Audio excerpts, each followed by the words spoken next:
今個星期又嚟分享四字成語啦。細個咧，大家應該有讀過畫蛇添足，大家都會笑比賽畫蛇嗰個人咧，點解偏偏要幫條蛇畫隻腳咧？但係到長大咗之後咧，喺我自己創業啦，經歷無數次嘅迷茫啊、關係嘅內耗啊，好多唔同嘅困局嘅時候，我開始發現有一個模式，嗰個畫蛇添足、多此一舉嘅蠢人，其實就係曾經喺生活中每做一個決定都諗太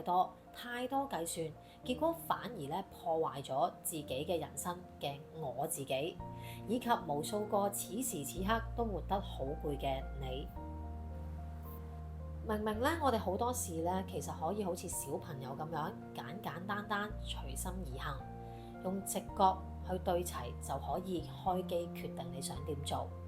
但係點解到我哋人長大咗，有咗經驗，每走一步咧，都好似瘋狂喺個腦裏邊要計下有冇利弊啦，預測佢個風險啊，甚至乎將一個原本好好嘅方案一路改到佢面目全非，先夠膽去行動。以前我以為呢啲叫做成熟，叫做謹慎，即係當我哋仲係小朋友嘅時候，大腦未完全識得分辨，未識得去分析嘅時候，我哋原生家庭或者學校遇到嘅一啲挫折，受到傷害或者否定，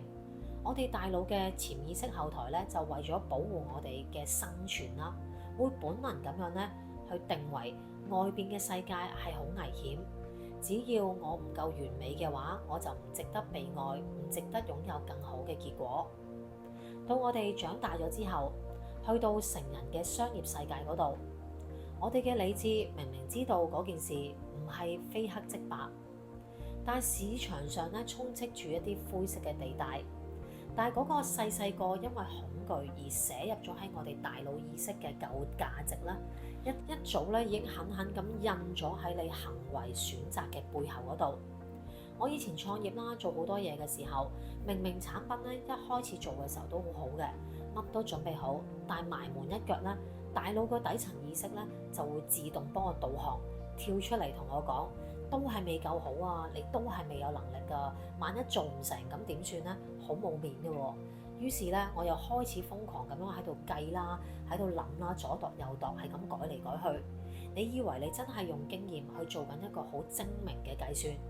其實只係被童年嗰種恐懼去操控住你自己，用過度嘅努力去掩蓋住你內心嗰種唔安定、不確定，去逃避市場最真實嘅數據。古老智慧講嘅物極必反，當你計算越多，你嘅心念就越嚟越匱乏，所以你硬生生就將條蛇畫多兩隻腳，結果就係將原本對齊嘅頻率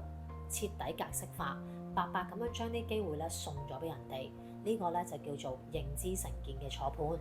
所以當我設計呢個身份意識重塑遊戲系統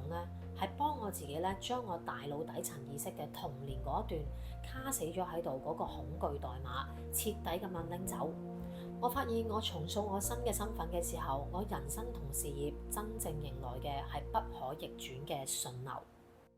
你每日你每次不停喺原地踏步嗰度去計算，畫多幾多隻腳，畫多幾多日，